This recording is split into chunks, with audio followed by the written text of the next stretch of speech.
light was the fire in the hearth that burned year-round. I would sit in front of those flames, a sheepskin rug on the cold slate floor, with pens in my hands, brushes, paper, my raging moods that would often flare, turned to paint and ink. Even then, I found expression through written word and paint far easier than making myself understood aloud. There was a current inside me. At times, it swept along straight and true, serene on the surface, but determinedly fast-flowing. At others, the winds of life would turn against the tide. Steep overfalls would whip up in seconds, and I would rage, tempestuous. And sometimes the water flowed to a deeper place.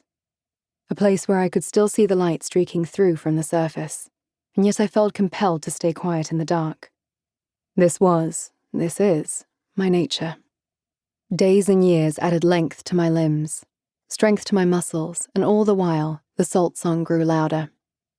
At night, as the lighthouse beam rotated, roaming both land and sea, I began to wonder how far the light stretched. What was out there in the reaches of that dark? I started to climb the trees, higher every time, until the branches grew thin and supple, bending under my weight. Higher still, pushing the boundaries of my garden, my range, up into the air, swaying as if in the rig of a ship, until at last there was no canopy left to claim. From the branches at the top, I could see over the roof of the cottage, all the way to the sea.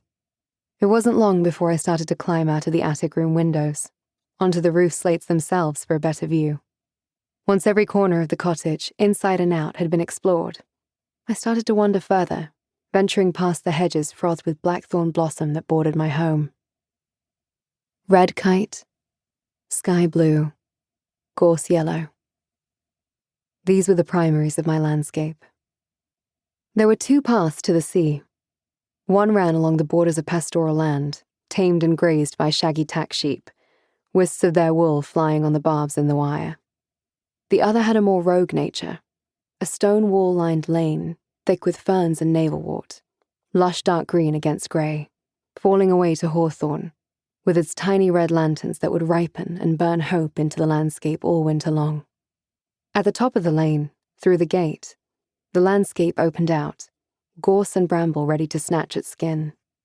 Wild ponies roamed, spirited and unafraid to give chase, while birds of prey wheeled overhead. The southwesterlies blew strong.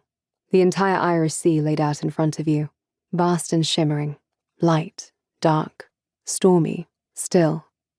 From here you could descend further, until the path became either fox track or badger trail, snaking through bracken, becoming stone as you neared the edge of the cliff to scramble down to the sea. As a teenager, I would stand at the brow of the hill, eyes closed, feet rooted firmly, grounding. I would breathe in the land, old stone, and wild water. Breathe it in until my chest hurt, full to bursting. With a whoop, I would open my eyes, take off at a sprint, gaining momentum with every step as I careened towards the cliff top. It always felt as if, with enough courage, I could launch myself over the sill, the thin yet firm divide in matter, where land gave way to air over water, and wing my way to flight with the fulmars. Every time, the pull of the earth would stop me and keep me for its own. That path seemed to speak to the wildness that sometimes overtook me during those years. But when I first started exploring, I chose the simpler, safer route. That way took me over the stiles, past golden stubs where the hay had been cut and baled. Fields became a path, the path an orderly set of steps.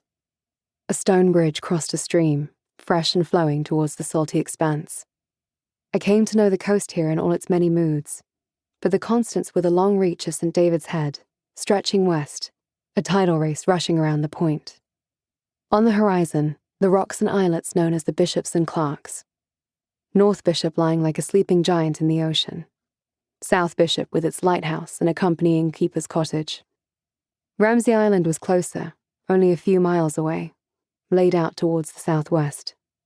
On clear days, you could see all the way out to the Smalls Lighthouse, a little needle on the horizon. There was a gently washed riddle in the ridges of the sand, the day balmy, the water shining, cool, inviting. I tripped over the sands, my legs tired from this early odyssey towards the sea, stumbling steps that became a run to the tide line.